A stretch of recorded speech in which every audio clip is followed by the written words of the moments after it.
continue our discussion about strategic choices. अब तक हम क्या-क्या डिस्कस कर चुके हैं? हमने बहुत सारी चीज़ें डिस्कस की. हमने generic strategies given by porter उन पे बात की. हमने बात की कि किस तरह से हम अपने जो कॉम्पिटिटिव एडवांटेज है उसको सस्टेन कर सकते हैं. What are the possible options that are available to us with the help of which we can benchmark ourselves and be better than our competitors.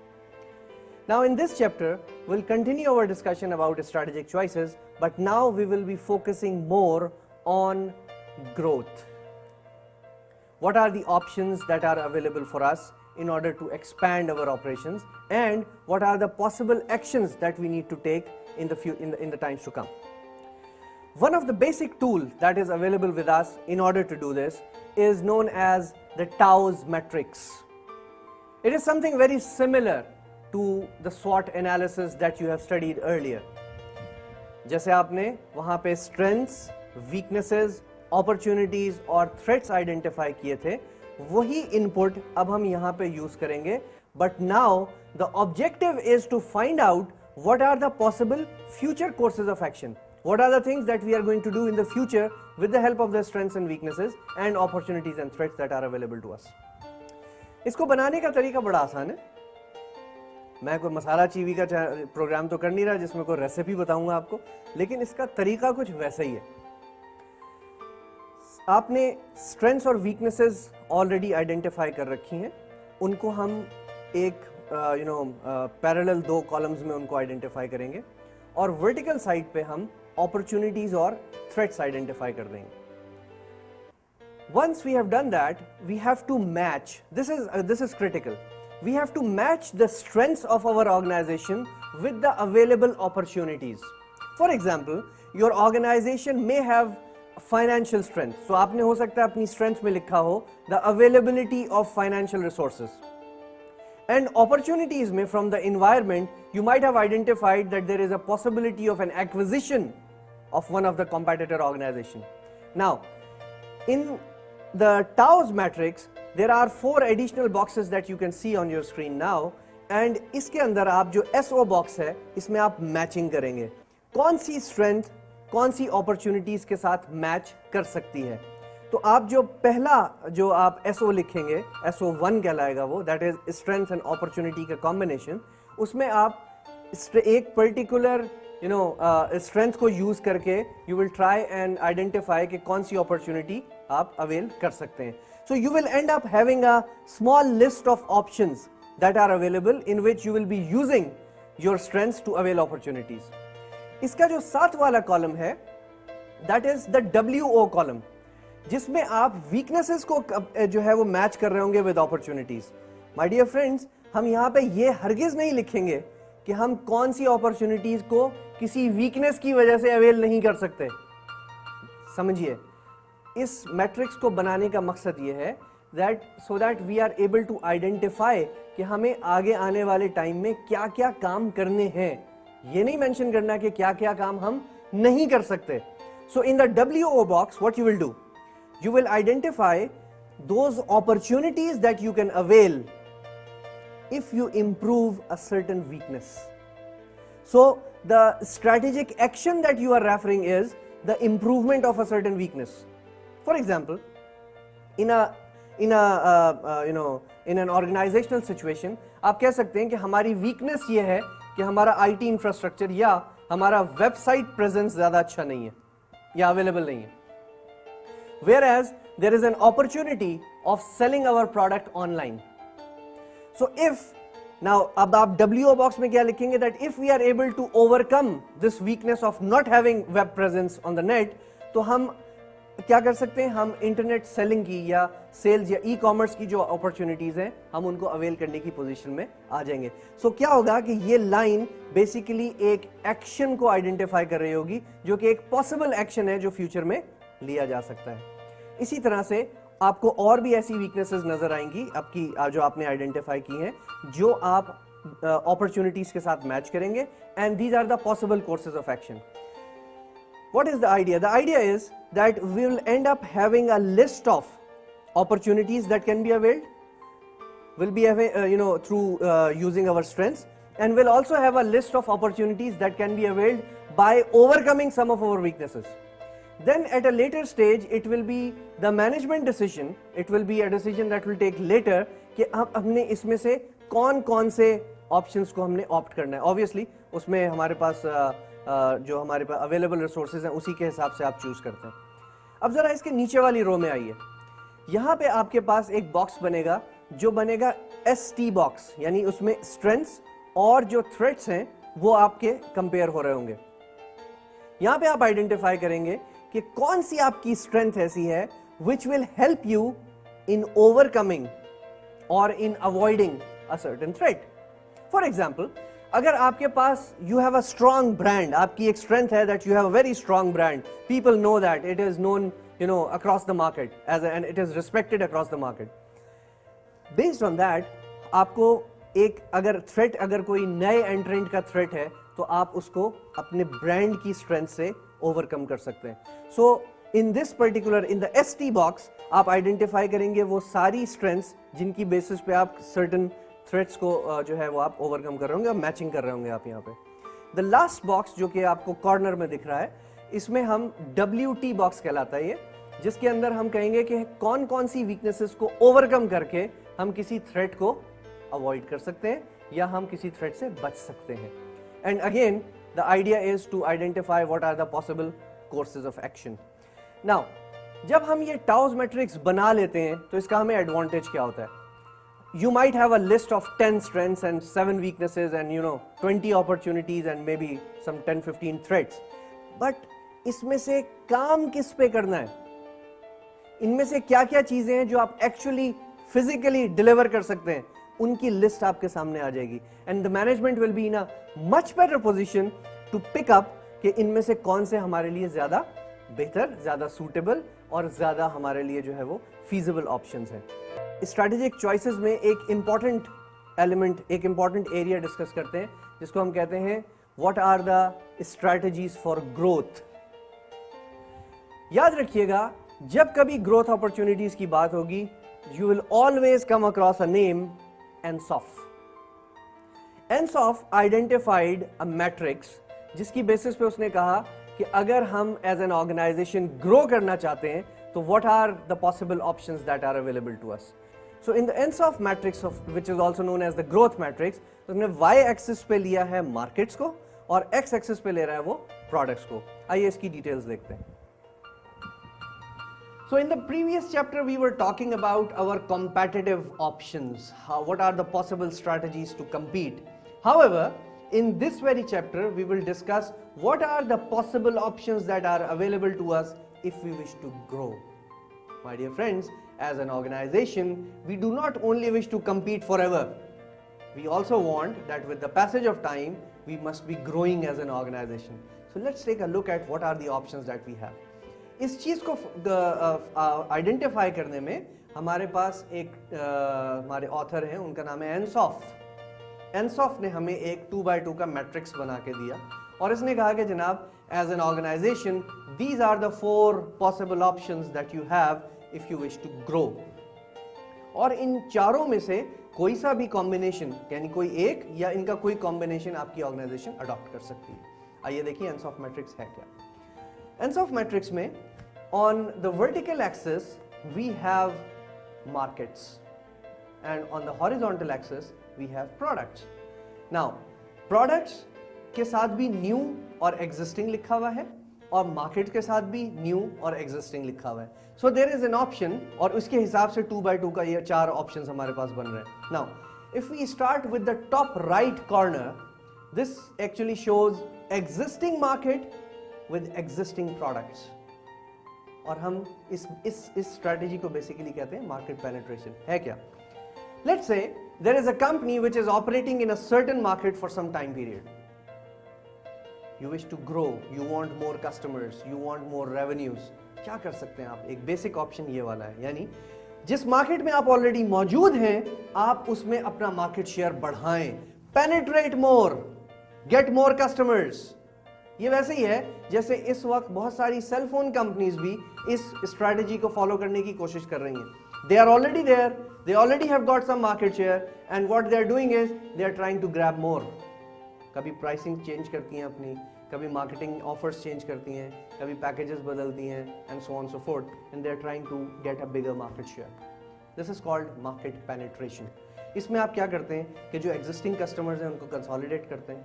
आप कोशिश करते हैं कि जो एग्जिस्टिंग कस्टमर्स हैं उनसे आप मज़ीद बिजनेस ले सकें और जो न्यू कस्टमर्स हैं उनको हासिल करने में आपको कोई हेल्प मिल सके.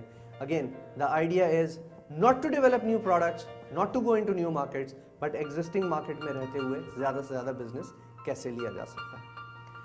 अब आइए इसके राइट वाली साइड पे, where we have new products in the existing market. We call this quadrant product development. Product development क्या है जनाब? देयर आर ऑर्गेनाइजेशंस जो कहती हैं कि ओके, जिस एग्जिस्टिंग मार्केट में हम मौजूद हैं, मार्केट से क्या मुराद है?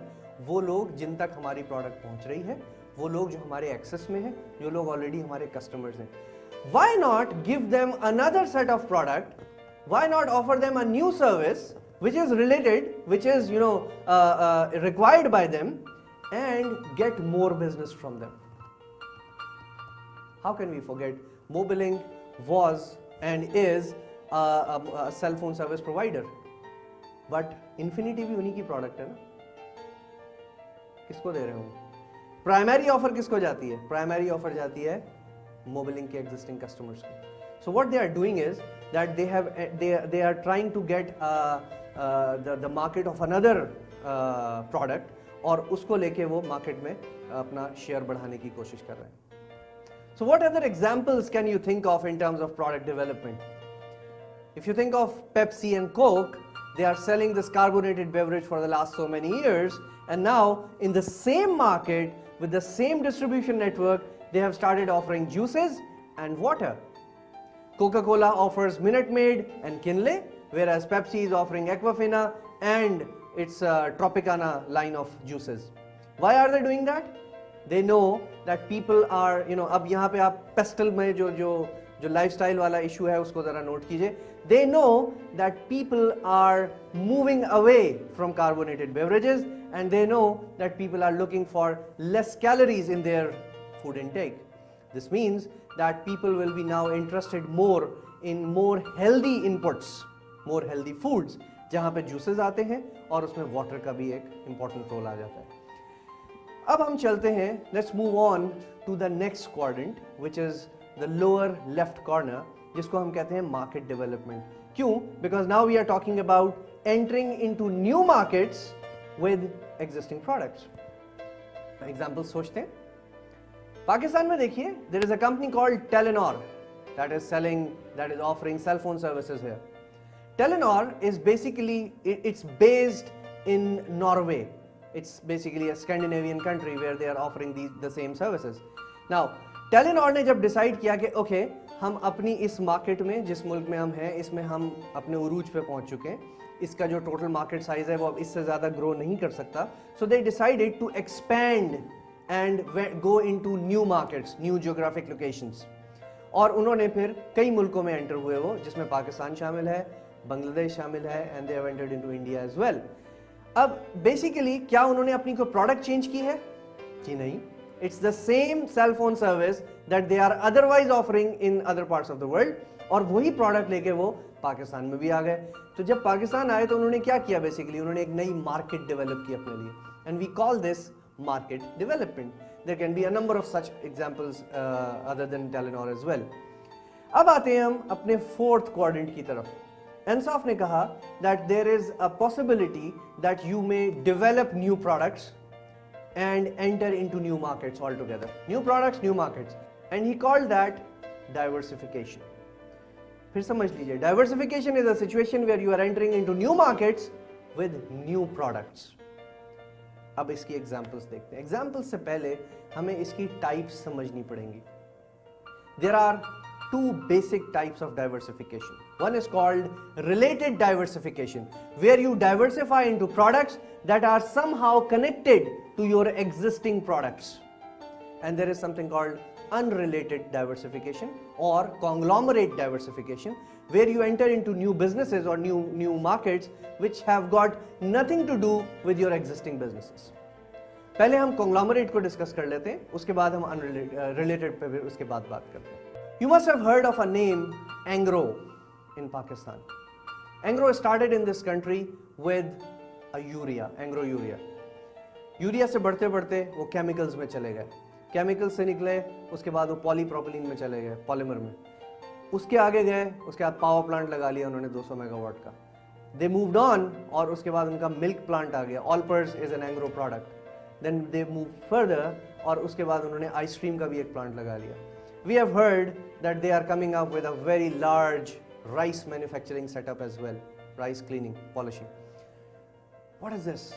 क्या यूरिया का कोई कनेक्शन किसी भी तरह से केमिकल से बनता है, किसी भी तरह से पॉलीमर से बनता है, किसी भी तरह से पावर इंडस्ट्री से बनता है? नहीं, they are separate, they are all together independent of each other. Such kind of a growth where you are entering into a variety of products and all of them are new and all the markets are new, we call that conglomerate diversification.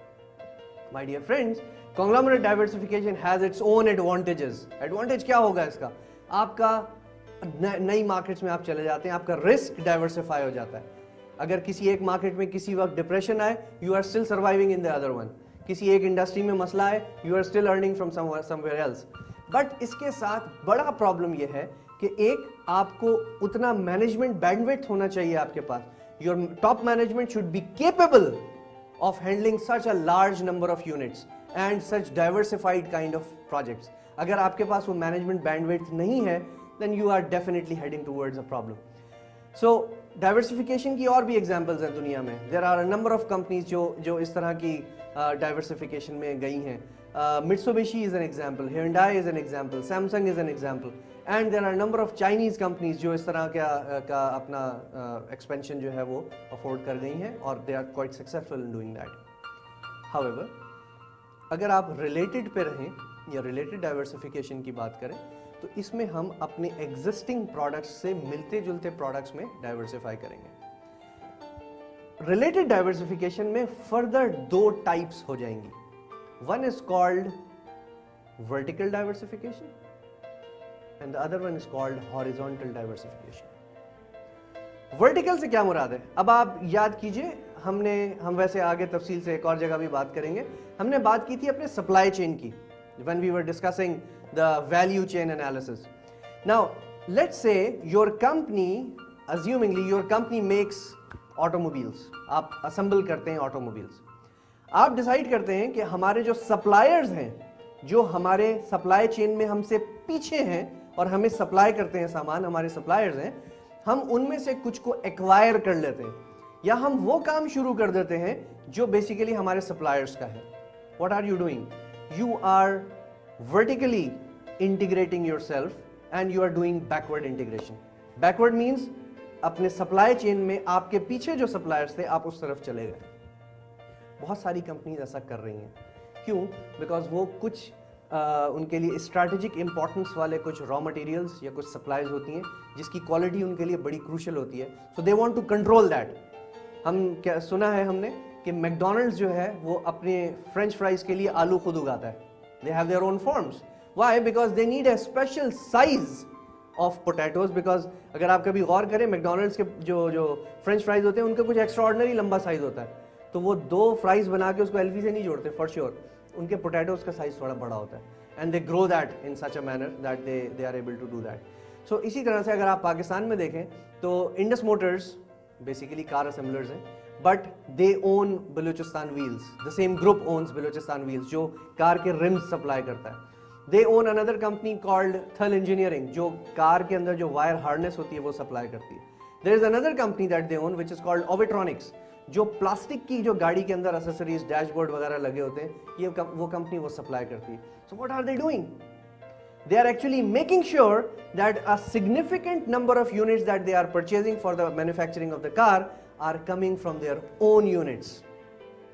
There are definite benefits, but still जो बड़ा advantage है वो ये है कि आपको economies भी मिल जाती हैं, आप अपने कॉम्पिटिटर्स के मुकाबले में बेहतर प्राइस ले लेते हैं एंड आप जिनसे इंटीग्रेट कर रहे हैं उनको भी फिक्स सप्लाई मिल जाती है. यानी अब Balochistan wheels knows for sure that they will be able to sell this number of wheels in any case to Toyota. उनकी वो supply fixed है, they are safe. So this is vertical में, this is backward integration. Vertical integration में ही there is a possibility of forward integration too. आपने अपने इर्द गिर्द आइडियाज बाय गुल अहमद देखा होगा, राइट? आपने बेड एंड बाथ देखा होगा फ्रॉम अफरोज टेक्सटाइल। ये क्या है? अगर आप बेड एंड बाथ की बात करें, या चले हम आइडियाज चलते हैं। Gul Ahmed is a large manufacturer of garment and home textile products. अब तक क्या होता था कि वो अपनी प्रोडक्ट्स बनाते थे और उठा के कुछ रिटेलर्स को दे देते थे और वो रिटेलर्स अपनी अपनी दुकानों से बेच देते थे। गुल अहमद ने कहा कि when we have a big brand, तो क्यों ना हम अपने ही आउटलेट्स खोल लें। सो उस सप्लाई चेन में देखिए कि कुछ raw material suppliers Gul Ahmed को रॉ मटेरियल दे रहे हैं, रॉ मटेरियल से प्रोडक्ट बना के they used to give this to their retailers, but now they are selling it from their own retail outlets, and we call this forward integration.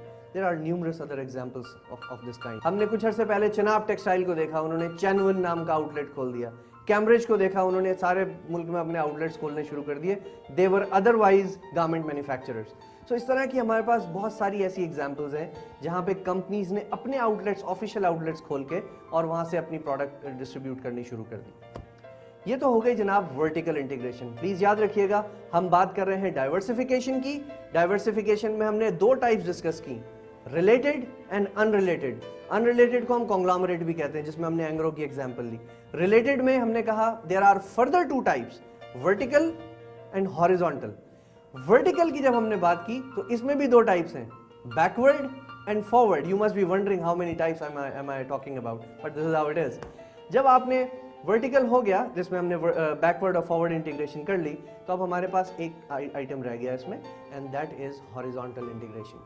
Horizontal integration में आप क्या करते हैं कि अपनी एग्जिस्टिंग प्रोडक्ट के या तो उसकी कॉम्पिटिटिव प्रोडक्ट में चले जाते हैं, जो आपकी एग्जिस्टिंग प्रोडक्ट से कंपीट करने जा रही है प्रोडक्ट, आप उसमें चले जाते हैं, या फिर आप अपनी प्रोडक्ट के बाय प्रोडक्ट्स में चले जाते हैं या उसकी कॉम्प्लीमेंट्री गुड्स में चले जाते हैं। आइए इसकी सबकी एग्जांपल ले लेते हैं। Ufone is a product of PTCL. Ufone ने यानी PTCL ने डाइवर्सिफाई किया and they moved from landline phones to cell phone because it was a competitive product. They also moved into wireless local loop WLL phones, वो जो V phone है, ना तार ना इंतजार वाला phone. So what are they doing? They are actually integrating themselves or they are actually diversifying into related businesses but which are competitive with them. इसी तरह से हमारे पास दूसरी एग्जांपल अगर बाय प्रोडक्ट्स में जाएं तो there are so many sugar factories जिन्होंने अपनी शुगर फैक्ट्री के साथ इथेनॉल प्लांट्स लगा लिए हैं, या जिनको हम डिस्टिलरीज कहते हैं, वो लगा लिए। तो जो शुगर का जो एक वेस्ट बचता है जिसको हम मोलेसिस कहते हैं, they utilise that over there और उससे वो इंडस्ट्रियल अल्कोहल और इथेनॉल की प्रोडक्ट्स वहाँ से डेवलप करते हैं। There are certain sugar factories जिन्होंने चिपबोर्ड प्लांट्स लगा लिए। This is another by product of sugar, because sugar का जब क्रश कर लेते हैं गन्ने को तो whatever is left over उसका जो है वो चिपबोर्ड बन सकता है। So that's by product. इसी तरह हमारे पास एक और ऑप्शन होता है हॉरिजॉन्टल इंटीग्रेशन में, that is called entering into complementary goods. Complementary goods की एग्जांपल आप यूं समझ सकते हैं, जैसे मोबिलिंक है। Mobilink is a cell phone service provider. इनकी एक छोटी सी कंपनी है जो सेल फोन्स भी सेल करती है। नाउ जब आप सर्विस दे रहे हैं तो साथ में सेल फोन भी लोगों को चाहिए ही होगा, तो क्यों ना हम उस प्रोडक्ट में चले जाएं जो इस हमारे एग्जिस्टिंग बिजनेस को सपोर्ट करती है। सो ये भी एक एग्जांपल हो सकती है सपोर्ट या कॉम्प्लीमेंट्री बिजनेसेस में डाइवर्सिफाई करने की। So let us conclude the Ansoff's matrix. यहाँ पे हमने बात की कि हमारे पास 4 ग्रोथ ऑप्शंस हैं प्राइमरीली। एक क्या है कि हम एग्जिस्टिंग मार्केट में पेनिट्रेट करें, ज्यादा मार्केट शेयर लें, we call that market penetration. Then on the right side हमने बात की प्रोडक्ट डेवलपमेंट की, that is will develop new products but will offer that to the same market. Then we move downward और हमने कहा कि जी will take the existing product into new markets, that's market development. And finally हमने diversification की बात की and we discuss the variety of options that we have in terms of diversification. Okay जी, so ends of matrix हमने बहुत तफसील से discuss कर लिया। अब हमारे पास चॉइसेस के ऑप्शंस काफ़ी क्लियर हो गए कि हमारे पास कंपटीशन के लिए क्या चॉइसेस हैं, हमारे पास ग्रोथ के लिए क्या चॉइसेस हैं, हमारे पास कंपटीशन को या अपनी कॉम्पिटिटिव स्ट्रेंथ्स को सस्टेन करने के लिए हमारे पास क्या चॉइसेस हैं। Now here comes a $64,000 question. And what is that? The question is that हमने options तो identify कर लिए through Tau's matrix, through Ensau's matrix, through the Porter's generic strategies. इसमें से available options कौन से हैं और suitable कौन से हैं? अगर हमने 10 options decide कर लिए या identify कर लिए कि ये हमारे लिए possible courses of action है, how are we going to choose कि इनमें से कौन सा हम actually implement करेंगे? या तो हम जाके तोते से फाल निकलवा लें, वो भी एक ऑप्शन हो सकता है कुछ लोगों के लिए, but this usually does not happen in organisations. हमें देखना पड़ेगा कि हम किस तरह किसी भी ऑर्गेनाइजेशनल सिचुएशन में अपने अवेलेबल ऑप्शंस को कंपेयर करेंगे और कैसे उसमें से चूज करेंगे कि कौन सा अवेलेबल ऑप्शन ज्यादा सूटेबल है. To do this we have to go through 3 steps. All of these steps are vital. We have to evaluate every possible option on 3 parameters. पहली चीज हमें यह देखनी होगी कि जो भी स्ट्रैटेजी या जो भी पॉसिबल कोर्स ऑफ एक्शन हम आइडेंटिफाई कर रहे हैं, क्या वो ऑप्शन हमारी ऑर्गेनाइजेशन के लिए सूटेबल है. सेकेंड क्वेश्चन इज क्या वो ऑप्शन हमारे लिए एक्सेप्टेबल है. And the third thing that we need to make sure is कि क्या वो फीजिबल भी है. आइए अब इसकी डिटेल देख लेते हैं. इन suitability you have to take a look at whatever options you are opting for are adequate answers to the challenges that are there for the organization. हमने कहा कि हमारे पास let's say इस वक्त conditions ये हैं that the market is growing, the economic stability is there, demand is increasing and there is an opportunity of an acquisition. क्या इस situation में एक्विजिशन एक सूटेबल ऑप्शन है? क्या ये उन मसाइल का जो इस वक्त हैं या जो अपॉर्चुनिटीज है उसका एक अच्छा जवाब है? If the answer is yes, will go to the second question. Please remember, if the answer is no and it is not a suitable option, then you will not go forward. फिर आप उसकी acceptability और feasibility की तरफ नहीं जाएंगे. There is no point, it will be a wastage of time. Once a strategic option is considered as suitable, the second thing that we have to make sure is that it should be acceptable to the stakeholders. हमने पीछे मेंडेलोस matrix में भी बात की थी कि उसके कुछ ऐसे हमारे stakeholders हैं जो बड़ा key role play करते हैं. They are the key players. So we have to make sure कि हमारे वो stakeholders who are important and who are they make a decisive role, they play a decisive role in the decision making, उनको हमें confidence में लेना होगा कि क्या ये strategy उनके लिए acceptable है या नहीं है. So there is a possibility that some options might be suitable in a given situation, but they might not be acceptable for the organization or maybe for some stakeholders in the organization. For example, there is this possibility कि हम अपने जो major operations हैं उनको outsource कर दें. आपने शायद सुना होगा कि KESC अपने कई ऑपरेशंस को आउटसोर्स करने का प्लान कर रही है. जब ये स्ट्रैटेजी वो इंप्लीमेंट करने की कोशिश करते हैं तो पता चलता है कि उनकी लेबर यूनियन और उनका जो स्टाफ है वो इस स्ट्रैटेजी को एक्सेप्ट नहीं करता. Result problems, right?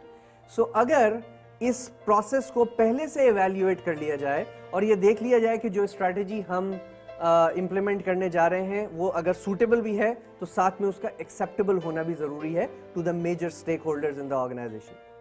अगर ये 2 टेस्ट एक पर्टिकुलर ऑप्शन क्लियर कर लेता है तो फिर तीसरी चीज आप देखेंगे द फीजिबिलिटी. फीजिबिलिटी क्या है जनाब? You have to make sure, you have to see कि whether you have sufficient resources available for that kind of an option. यानी आपके पास उस काम को करने के लिए फाइनेंशियल, मटेरियल और ह्यूमन रिसोर्सेज क्या ये अवेलेबल हैं? हो सकता है आप बहुत अच्छे ऑप्शन पे काम कर रहे हो लेकिन आपके पास उस काम को करने के लिए फंड्स या टेक्नोलॉजिकल कंडीशंस आपकी ऐसी ना हो. सो इस केस में हम कहेंगे that there is this, it might be a suitable option, it might be acceptable to the people around us, however it is not a feasible one. So to select a certain strategy, it has to pass all the three tests. जैसे हम कहते हैं कि ये तीनों conditions एक दूसरे के साथ and loop में joined हैं, यानी the strategy has to be suitable, it has to be acceptable as well as feasible. अगर तीनों टेस्ट ये क्लियर करती है, only then we will continue and will move on to implementing that particular strategy. This basically brings us to a conclusion of this very chapter. हमने कहा इस chapter में हमने दो तीन इंपॉर्टेंट चीज़ें डिस्कस की. सबसे पहले हमने बात की इसमें टाउज मैट्रिक्स की, जिसमें हमने स्ट्रेंथ्स, वीकनेसेस, अपॉर्चुनिटीज और थ्रेट्स को एक दूसरे के साथ मैच करके possible courses of action discuss किए. उसके बाद हम मूव कर गए एनसॉफ मैट्रिक्स पे, which is the growth matrix, और उसमें हमने तफसील से देखा कि हम अगर एज एन ऑर्गेनाइजेशन ग्रो करना चाहें तो हमारे पास क्या क्या रूट्स अवेलेबल हैं. और फिर आखिर में हमने देखा कि अब जो हमारे पास पॉसिबल चॉइसेस जो पॉपअप हुई हैं, जो हमारे सामने आई हैं, उनमें से हम कौन सी सिलेक्ट करेंगे या सिलेक्शन के प्रोसेस में स्टेप्स क्या होंगे. इस पर्टिकुलर चैप्टर के बाद हमारे पास जो अगला एरिया शुरू होगा वो होगा बेसिकली इंटरनेशनल बिजनेस और managing business with multiple products, जिसको आप पोर्टफोलियो मैनेजमेंट भी कहते हैं. ये हमारे टॉपिक्स होंगे नेक्स्ट चैप्टर के. आज के लिए यहीं तक रखते हैं. Thank you.